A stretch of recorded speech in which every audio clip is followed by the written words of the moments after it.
Hi there and welcome to this special We Are Change bulletin remembering a fellow truth teller, George Pouki, or as many of you will know him as Woodrow Wobbles. I'd known George for roughly 5 years. We worked on many projects together exposing corruption. Sadly, George lost his battle with cancer as well as contracting pneumonia. This has taken a terrible toll on his family. We're going to be looking at some memorable moments to pay tribute to George. We'll run those clips now.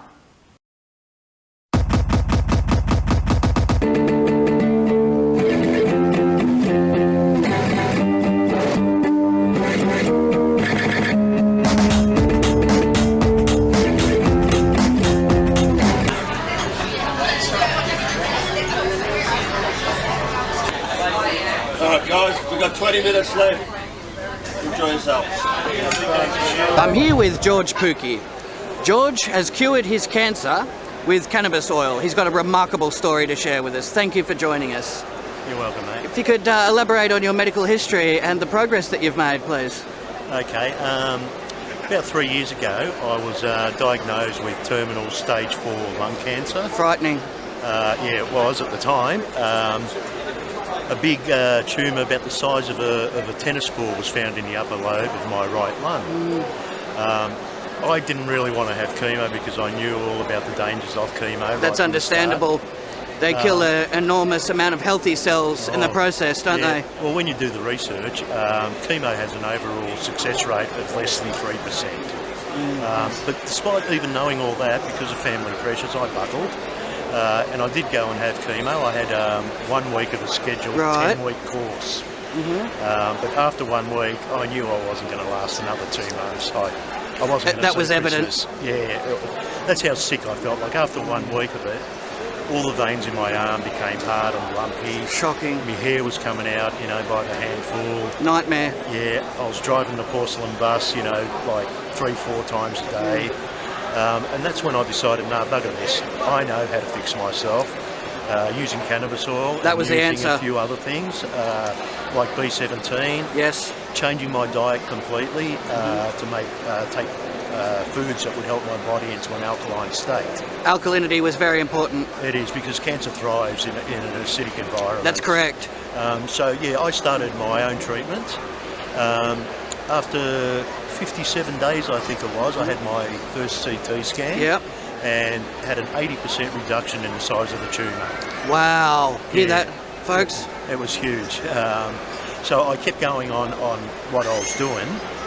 3 months later I had another scan, and again I had a good reduction in the tumour. Yes. But then unfortunately I ran out of cannabis oil. Because it was very costly, wasn't it? Yeah, this whole process of healing. Yeah. When I decided that I was going to heal myself and make the cannabis oil, literally thousands of dollars, wasn't it? I knew nobody in the medical cannabis community at the time, so all I could go on was say, I knew all about Rick Simpson. Yes. And I watched quite a few videos. I watched his Run from the Cure video. So I decided, I'm going to make this myself. And all I had to my name at the time was about $7,500. Right. I spent $7,000 on buying a couple of pounds and buying the gear I needed to make the oil. I made it, not even knowing if I'd made it correct or not. It was your last resort. It was pretty much, yeah. But as it turns out, it worked for me. As I was saying just before, I did run out after about 6 months, and I was lost. I didn't know what to do. The only thing I could do was try and find someone who would give me, some seeds or something like that, so I could grow my own the following season. You're in dire straits. And in the meantime, just hoping that the tumour wouldn't grow. Staying positive. Yeah, still doing, all the dietary stuff, as well as the B17 and all the other vitamins I was taking. And fortunately, my next CT scan, which was 3 months after that, showed no reduction. It showed no increase either. Wow. Shortly after that, I met up with a couple who run a compassion club. Yes. And as soon as I told them my You got the story, support that you needed. Yeah, they started supplying me with cannabis oil. It did take us probably about a year after that before I got the all clear, which I got last November, so I'm cancer-free now. And you owe your life to cannabis, and if it wasn't for that, you'd be 6 feet under. Exactly right, mate. Thank you for sharing that story, George. You're welcome, my friend. Beautiful, thank you. Should have just dropped a bloody noose from the ceiling and hung him right there. Wasn't Journalism is different are to all reporting. Sellouts. None of you have done any journalism on this. Mainstream None of you media have telling questioned lies. anything.